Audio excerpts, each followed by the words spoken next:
Regardless of what society has to say about it, a growing number of men are adopting the attitude of men going their own way. My thing is, if you're going your own way too, you might already have experienced loads of benefits, such as better freedom, greater detachment, higher self-control, and so on and so forth. The majority of you are probably already familiar with the mgtow statement, but just in case, let's briefly review it. It is the manifestation of one word. No injecting silly preconceptions and cultural definitions of what a man is looking to no one else for social cues, refusing to bow, serve, and kneel for the opportunity to be treated like a disposable utility, and living according to his own best interests in a world which he would rather not be a part of. It is a claim of self-ownership in which the modern man preserves and protects his own sovereignty above all else. It is common for people to misunderstand the self-interest part, but this has nothing to do with mindless selfishness or not giving a flying revile about anyone else. Rather, it is a response to the male disposability that society takes for granted. Yes, men are more likely to suffer from depression and suicide. Yes, men are more likely to work in dangerous jobs. Yes, men are more likely to die in war. Despite this, we are led to believe that men enjoy more advantages than women do. What I mean is that society as a whole doesn't talk about men's struggles in reality. But if a woman is having any kind of problem, it's the end of the world. Most men who went their own way realize this, and much more so. A community was formed in order to allow men to encourage each other. Men are waking up to the lie that society has been perpetuating for many decades. Both Disney and schools have portrayed a false view of female nature, which has led to the misguided beliefs of millions upon thousands of men. Disney mothers and schools were wrong about the character of women. Divorce, mistreatment by the judicial system, and hostile propaganda toward men are just the tip of the iceberg. However, mgtow is not a place to complain and cry. Rather, it is a place where men share their experiences to learn from each other. Too many men in the community have been through difficulties but have emerged stronger. Therefore, they share how they solve their problems and the rest can learn. As the saying goes, if you learn from your past mistakes, you are smart, but if you learn from someone else, you are not. Because of fanaticism, religion is seen as something that should be avoided. There are a lot of religious people who have done this, but religion in and of itself is not the issue. The issue is how people utilize their religion. You can learn why someone converted to a religion after years of subscribing to another set of beliefs by asking them and learning why they made that decision. The majority of them will mention some near-death experience, heartbreak, or struggle, but then they find God and live happily ever after. These people don't do any harm. They practice their religion and even become better thanks to interpreting the religion and its teachings in a healthy and coherent way. Therefore, they are far away from bigotry. I'm just going to come out and say it. There are men in Midtown who detest women, but they miss the point of the ideology. Meanwhile, these jaded individuals are still nursing their wounds from past relationships while making judgments about women. Interestingly, the majority of these men who understood mgtow's message are happier living a life of singlehood and don't want to get involved with entitled, promiscuous, or unstable women. So another position is taken by men who simply focus on bettering themselves. They use heartbreak and struggle as the fuel to propel themselves to a higher level. They do their work, and after a few years of being undesired by women, now that they're successful, they get women's attention. Juice not worth the squeeze. If anyone have a problem with this, argue with logic, not dogmas. I am what women call the non-select guy. So far, when I was younger, and I wanted to be in a relationship, I was not good enough for them.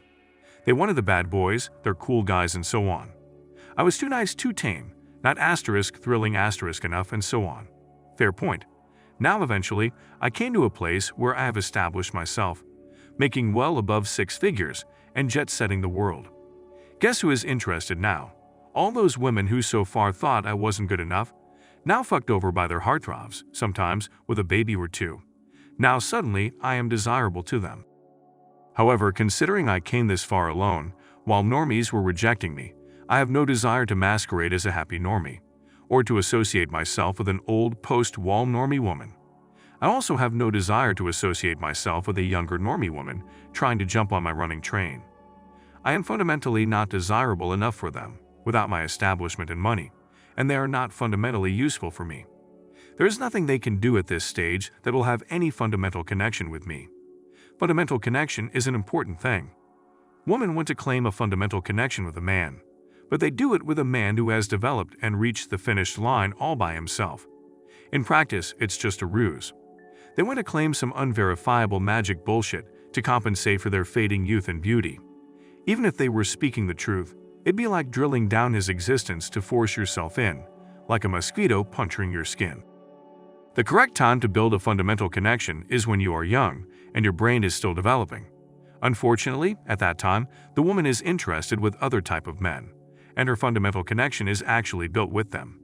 If she fucks them, then she will always carry their DNA in her brain. Look up microchimerism. Now these cum dumpsters, finally at an old age with fading levels of physical attractiveness, want to build a new connection with me. No thanks, it's disgusting.